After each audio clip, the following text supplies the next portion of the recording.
Hi everyone, my name is Sam Gee, and today I will be telling you about the different types of evidence portrayed within Chapter 8. Now, this was a shorter section, but I still want to go into greater detail about it um, because, well, it's very applicable to nearly every standpoint of our lives as well as everything in school. At least for me, as a communications major. I don't know about anybody else, but I feel like I'm looking at statistics and stories all the time. So, to get into it a little bit, my name is Sam, as I said before, and I'll be teaching you about the different types of evidence, how evidence can be used as a source of argumentation, and how we can use it within different concepts and different conflicts within our lives. And I'm going to be applying it to an article that I found last week. And I'll be going into greater detail about that later in the presentation. And here at the bottom is a photo of me and clean shaven, of course, but it's a photo of me with my trucks and my job. I work for College Hunks Moving, and I practice persuasion all the time in my job. I don't need to go into detail about that, but let's talk about evidence. So, the different types of evidence I'll be talking about today. First type is known as narratives, which are stories, easier to understand. Second type is statistics, and third is testimonies. So, first section, evidence as stories. Evidence as stories, you're trying to find out the very bare minimum. In most stories, your five W's, as we learned as kids, is the who, what, when, where, how, who. Um, Not sure how is in the five W's, but I guess it is. Um, but a big thing with stories is we want to create sort of generalization. Wow, that's a hard word. Generalizations about stories, the concepts behind them, and the topics behind them as well. Now, sometimes these broad generalizations can be within the story itself or within the topic itself. It can also be talking about how relevant. I can't talk tonight. My apologies, everyone. Relevant that story can be, as well as the factual claims behind those stories. Creating a factual story or intuiting claims of facts, if that makes sense. And lastly, abbreviated versus non-abbreviated stories. So what that means, I'm going to provide an example. So if I had an abbreviated story, I would say that 2020 was the worst year ever. But if I had a non-abbreviated story, I would have to say, due to a pandemic that swept through the entire world, killing hundreds of thousands of people, and we also got locked down for about 5 to 6 months in certain states, that year 2020 will go down in history as one of the worst years on planet Earth, at least for the 21st century. I don't know what's to hold for us, in all honesty. But, anyways, that's a key difference between abbreviated stories and non abbreviated stories, and that's evidence as stories, if you will. So, for our next point, we'll be talking about evidence as statistics. So, evidence as statistics is basically the ability to represent a broad claim. My photo is in the way. My apologies. I didn't really notice that was in there. The ability to represent a broad claim of information or a wide scale of information, if you will. Statistics such as graphs, data analysis, pie graphs, things of that nature are very easy to analyze, and it's able to funnel information very logically, and when you're just glancing at it, it's very easy to understand. Now, it's also there's difficulties with using statistics as evidence because it can lead to faulty inferences. Sometimes when you're sampling different information or you have broad spectrum of information, sometimes it's incomparable.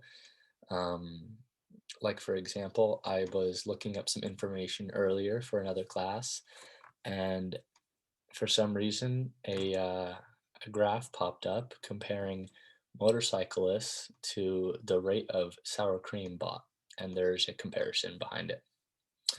It's very incomparable, but it's a sampling that goes hand in hand. So, lastly, this could also means lead to misconceptions of the data and what it actually means, as well as how that means of persuasion and using that data can be hindered. Um, Meaning that when you're trying to represent a spectrum of data or you're trying to represent a certain outcome or a certain spectrum, it's harder to do if you don't have the correct data. Um, One example I'd like to use, you see the photo to your left here. It's about reducing the risk of deaths in car accidents by using a seatbelt and what the percentages behind that. And it says here you are 30 times more likely to be ejected from a car if you're not wearing a seatbelt. Um, Now, this statistic can also be hindered as well because, well, what if you're drunk driving, which you should never do, do not drunk drive. But what if you are drunk driving and you flip your car and you roll 7 to 10 times? Well, in that process, it's easy for the seatbelt to have a malfunction or you to come out of the seatbelt. Like they're not perfect. They don't always work. And you can fact check me on that. They don't always work. Um, but as I was saying, the statistic can be hindered as to different facts, whether that person is drunk driving, whether that person is texting and driving, whether that person hits an item so fast at like 150 miles an hour that the seatbelt ejects. Or for another point, I have friends that have 60, 50-year-old trucks and they don't have seatbelts in them, or if they do, it's a lap belt. A lap belt isn't going to save me in a rollover accident. I'm just being honest. Like, yeah, it might save me in a car accident where I hit something, but if I'm rolling 2 to 3 times, I don't think that lap belt is actually going to help me very often. So, if a seatbelt has a malfunction, or if you're drunk driving or other things, that can be hindering towards the statistical information. Basically, the example that I wanted to state. So, for my next and final evidence theory, evidence is testimonies. So evidence as testimonies, I feel, is a little bit easier to understand than the others because evidence as testimonies has to do with different accounts. So I chose this little clip art photo of a guy giving a testimony within a courtroom as a witness. Firsthand accounts usually have to do with witnesses, say with a car accident, say with a robbery, things of that nature. Sometimes it's a very reliable source, but at times it's very unreliable because that person is going off of recollection, not actual facts. They're also going off of how you can uh, basically dramatize. I think that's the way you say that word. Dramatize your recollections to maybe news accounts in order for that firsthand account, you know, to be publicized. Um, but in a pro, you can also have a key exposure to certain facts, and you can also portray different things that maybe the secondhand account would not. And I'll get more into that in a second. Um, yeah, actually, I'll just get right into it. Secondhand accounts have to do with people that are more reliable, if you will. And this has to do with people that are either journalists, historians, professional experts, things of that nature. So when we are talking to someone regarding, say, I'm going to go back to the car accident example. When we're talking to, say, a police officer about a car accident, they are the secondhand account of the information. They are getting it from witnesses or from the drivers or things of that nature, if you will. These are going to be more fact based, but they can also be potentially unreliable due to the information that they are given. And that creates a difficulty with portraying the information. And for this example that I want to use, it has to do with trustworthy and credible sources and whether they're deceptive or not. Now, we trust people who uphold a certain persona or authority, but what if that person is just spewing made up information? Like, say, Elon Musk makes a tweet, and most people think Elon Musk is a genius and they follow his word. But what if he's just spewing information that isn't true? Could that source be potentially unreliable? Could that source be potentially untrustworthy? So that's kind of a spiel on evidence as testimonies. And lastly, I wanted to get into evidence within my article. So my article had to do with the persuasion of the narrative of the use of e-cigarettes for teenagers and young adults. I know in college, many of us know exactly what these things are, and we see them all over. We always see people hitting them more than cigarettes. We think that they're much better than cigarettes, but that's how the message is portrayed. It's it's made that way. It's made in a persuasive tactic. Now, my article has to deal with the persuasive prevention of it, if you will, and the prevention of people actually using these products, as well as the risks associated with using these products. The story also has to do with the narrative of the products and how they're portrayed for young adults as well as children at this point. I mean, there's commercials of middle schoolers hitting vapes, saying, "Oh, I like this flavor. It tastes fruity," and that's the clientele and that's the market that they're trying to adhere to. So for this narrative, or excuse me, for this article, it's talking about how the study tried to increase the risk perception behind use of e-cigarettes, the feeling of guilt of using these products, as well as they want to increase the lack of intentions of using e-cigarettes.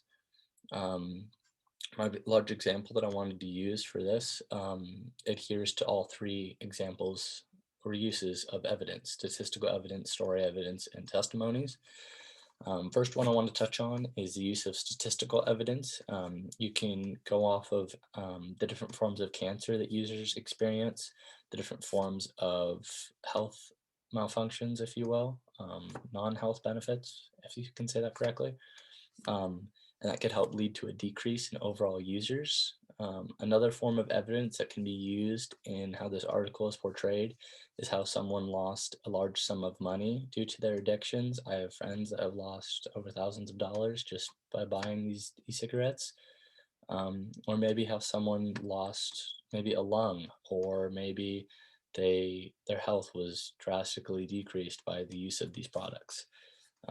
Lastly, I think using a firsthand account testimony within this article would be fantastic because it's coming from an actual user, um, and they can talk about how their life has been affected, and it can help create a decrease in users and increase in risk perceptions.